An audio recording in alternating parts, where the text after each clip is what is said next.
Ang atin namang ekonomiya kanya ay inaasahan nating lalaki ng 5%. Akala mo naman napakalaki ng 5%. Ay, hindi, maliit nga daw po eh. Di ba?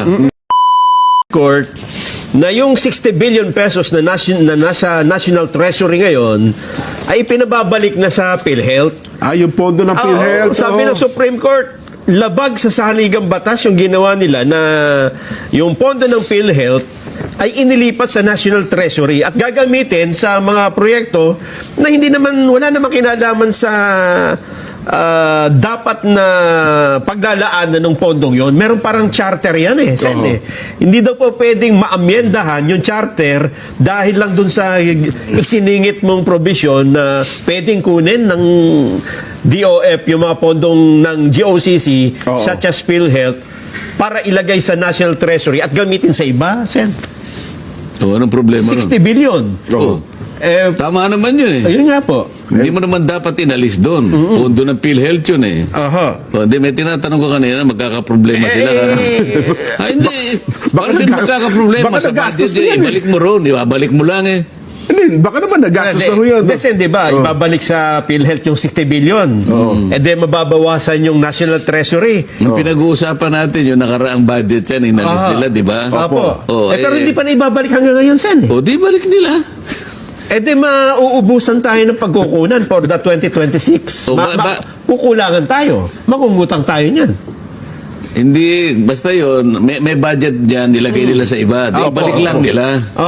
Ibabalik nila. Ngayon, ang sabi nila, ang atin namang ekonomiya kanya ay inaasahan nating lalaki ng 5%.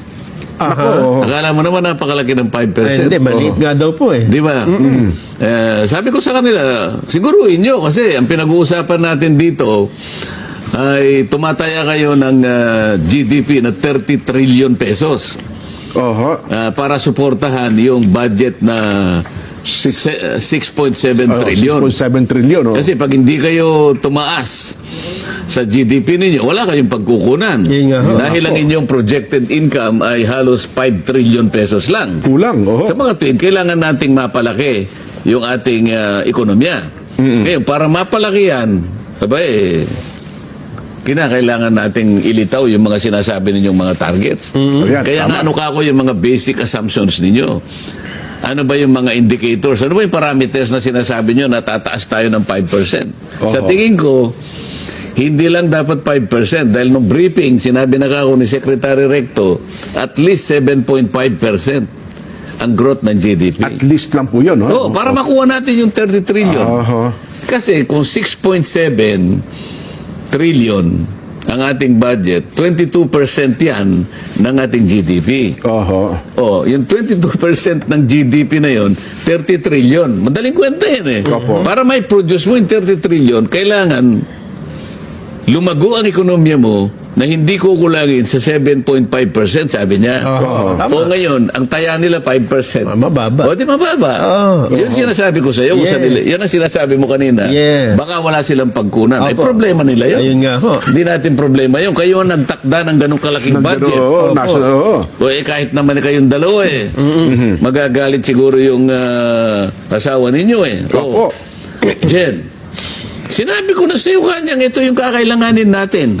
Kailangan kanyang ito ang ibigay mo sa akin. In-entrego mo sa akin. Ito para ngayon matustusan ko lahat ang pangangailangan natin.